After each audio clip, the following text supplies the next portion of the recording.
Ողջույն ձեզ սիրելի բարեկամներ, այսօր մեծ Պահքի առաջի օրն է եւ այս զայնագրության մեջ ես ձեզ ուզում եմ պատմել, թե Պահքի ընթացքում ես ինչ գրքեր եմ կարդում եւ միգուցե դուք էլ ուզենաք հոգեվոր ընթերցանությունը շատացնել եւ միգուցե ես այս զայնագրությամբ կարողանամ ձեզ եղբայրաբար խրախուսել կամ հորդորել, որպեսզի դուք էլ Պահք պահելուն զուգահեռ անպայման հոգեվոր ընթերցանություն անեք եւ ճիշտ հոգեվոր գրքեր կարդաք, որպեսզի օգտակար լինի, որովհետեւ չէ որ այս Պահքը միայն ուտելիքից հրաժարվել չէ, դա միայն դիետա չէ,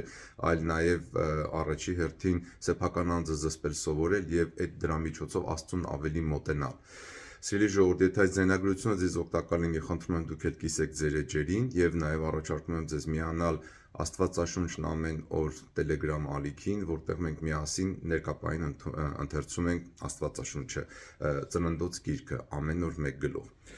Նա առաջի գիրքը, որ ձեզ ուզում եմ ասել, անշուշտ Աստվածաշունչն է, սա պետք է լինի մեր սեղանի գիրքը, սա Աստուծո խոսքն է, Տեր Հիսուս Քրիստոսն ասեց, որ մարդը միայն հացով չի ապրի, այլ ամեն մի խոսքով, որ դուրս է գալիս Աստուծո բերանից։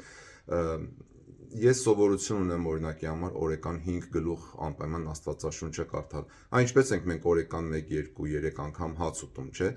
Այդպես էլ մենք պետք է ամեն օր Աստուծո խոսքը կարդանք, որպեսզի լցվենք, տոգորվենք Աստուծո խոսքով։ Եթե մենք Աստուծո խոսքը չճանաչենք, գիտեք ինչ կանենք, մենք կսկսենք մեր սրտի մեջ հորինել Աստված։ Իսկ հորինել դա նշանակում է դառնալ կռապաշտություն անել։ Կռում ես մտքիդ մեջ ինչ որ Աստված եւ սկսում ես պաշտել դրան, այլ ոչ թե ճշմարիտ Աստծուն, որի խոսքը մենք կարող ենք կարդալ Աստվածաշնչից։ Առաջի Աստվածաշնչից հետո առաջի գիրքը, որ ես կարդում եմ, այս գիրքն է։ Սա անգլերեն է, երբ որ ես Երուսաղեմում էի, հայր Գևորգը նվիրեց ինձ, այն կոչվում է հոգևոր կյանքի կամ հոգևոր ուղու բնութագրերը, Characteristics of Spiritual Life։ Ինքը անգլերեն է, ցավոք առայժմ դեռ հայերեն թարգմանության մեջ չկա, գրված է Շենուդա հայրապետի կողմից, ում դուք ծանոթ եք Աստվածաշունչն ամեն օր, ում դուք ծանոթ եք Դարձիր առ Աստված գրքից կամ Հոգու ազատագրումը գրքից, եթե կարդացել եք։ Եթե կարդացել եք այդ գրքերը, գրեք կոմենտների մեջ, միգուցե դա կարող է խրախուսել, որպեսզի ուրիշ մարդիկ էլ կարդան։ Իմիջիայլոց Տերը կամենա, ես կփորձեմ այս գրքից ամեն օր մի փոքրիկ հատված ձեզ ներկայացնել պատմելու ձևով, այն շատ հետաքրքիր է։ Հիմա մենք հոգևոր ճանապարհի մեջ ենք, չէ՞։ Հոգևոր ճանապարհի մեջ պետք է, երբ որ ճանապարհի մեջ ես քայլում, դու պետք է ամեն օր առաջանաս։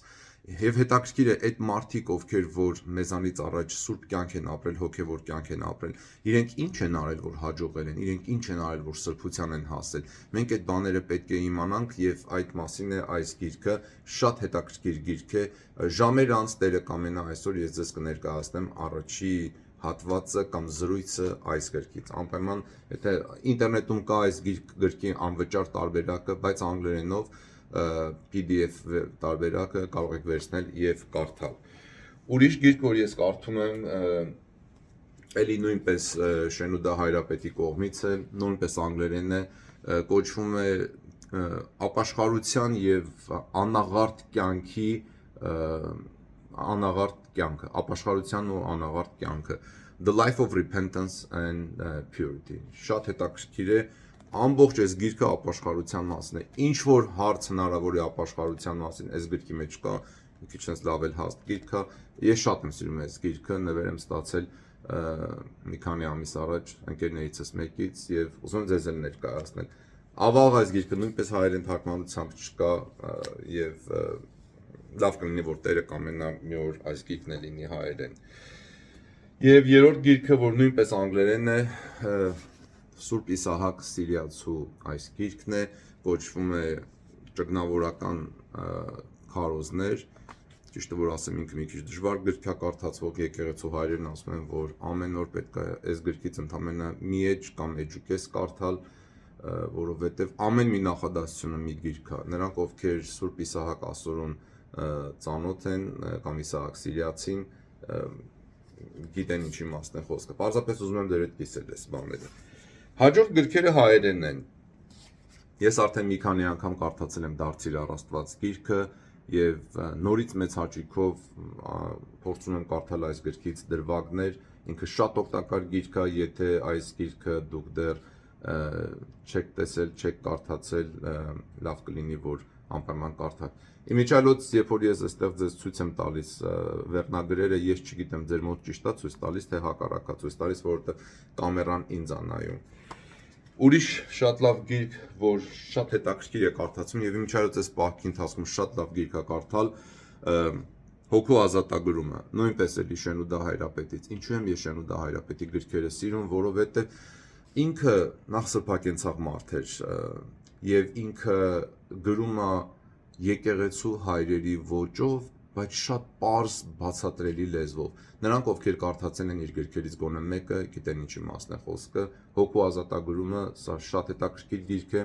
Եթե այս գիրքը վերցնեք կարդաք, առաջարկում եմ բացել այն ենթավերնագիրը, որ կոչվում է «Դա պատահեց այն գիշեր», երբ որ ինքը տեսիլք է տեսնում, բարձրանում է երկինք եւ այնտեղ իրան ներս չեն թողնում։ Եվ այն ամբողջ խոսակցությունը նրա մասին է, եւ տեսեք թե հրեշտակը ինչպիսի կարեկցանքով է իր հետ խոսում եւ ինչ ճշմարտություններ է իրեն բացատրում։ Լավ կլինի, որ այս գիրքը անպայման կարդաք, շատ հետաքրքիր է եւ թե այն մասին է, թե ինչպես մեր հոգին կարող է ազատագրվել այն բոլոր կախվածություններից, որ մենք ունենք այս կյանքում։ Ուրիշ մի գիրք, որ ինձ շատ իմ մտահորիզոնը փոխել է եւ ես նորից հաճույքով կարդում եմ այդ գրքից, Սուրբ Նիկոլայ Սերբացու «Պատերազմ եւ Աստվածաշունչ» գիրքն է, որը նույնպես հայերեն տպագրությամբ կա։ Առաջարկում եմ անպայման այս գիրքը կարդալ, սա շատ-շատերիս աչքերը կբացի, դուք կիմանաք, թե ինչու են լինում պատերազմներ եւ թե ինչպես են խաղաղ ժամանակ մեղավոր կյանքը սերմեր ցանում ապագա գալիք պատերազմների համար, ինչպես որ հավատում եմ մենք արեցինք 30 տարի եւ դրա համար ստացանք պատերազմ եւ պարտություն։ Կարդացեք այս գիրքը, սա շատերիս աչքերը կբացի, «Պատերազմ եւ Աստվածաշունչ», եւ կիմանաք, թե ինչ պետք է անել, որպեսզի նման բաները չկրկնա եւ նման վիճակից կարողանանք դուրս գալ։ Նորից էլի Շենուդա Հայրապետից այս հայերեն գիրքը, որ կոչվում է «Համեմատական Աստվածաշունչ», սա շատ հարցերի պատասխան կտա, ինքը հարց ու պատասխանի ձևով է գրված եւ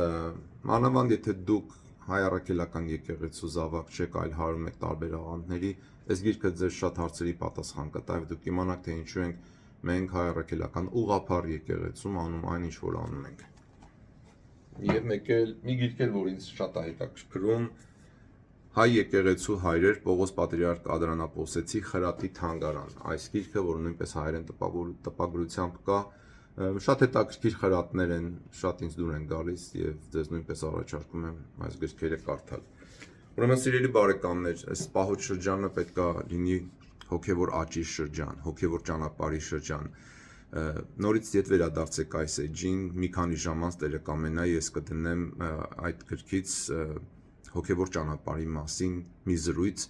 որը ինձ շատ տպավորեց։ Հույս ունեմ ձեզ էլ օգտակար կլինի եւ ձեր երեխաներին էլ ասեք, որ գան դիտեն այդ բաները։ Ամեն օր եկեք այս էջի վրա եւ եթե բաժանորդագրված չեք հետեւում այս էջին, առաջարկում եմ ձեզ հետեւել, հատկապես այս մեծ պահի շրջանում, հուսով եմ օգտակար կլինի։ Եվ նաեւ խնդրում եմ միացեք մեզ Աստվածաշունչն ամեն օր Telegram էջին, որտեղ տասնյակ հազարավոր հայ մարդկանց հետ, այնտեղ 15000 մարդ կան արդեն այդ խմբի էջի մեջ, ամեն օր Աստվածաշունչ են կարդում։ Ես ամեն օր Աստվածաշունչի ծննդոց գրքից այս պահոց շրջանին մի հարց կդնեմ եւ կդնեմ 3 պատասխան, որ այդ պատասխաններին համարյա անհնար կլինի պատասխանել, եթե դուք այդ գլուխը չկարդաք։ Հույս ունեմ, որ սա կմղի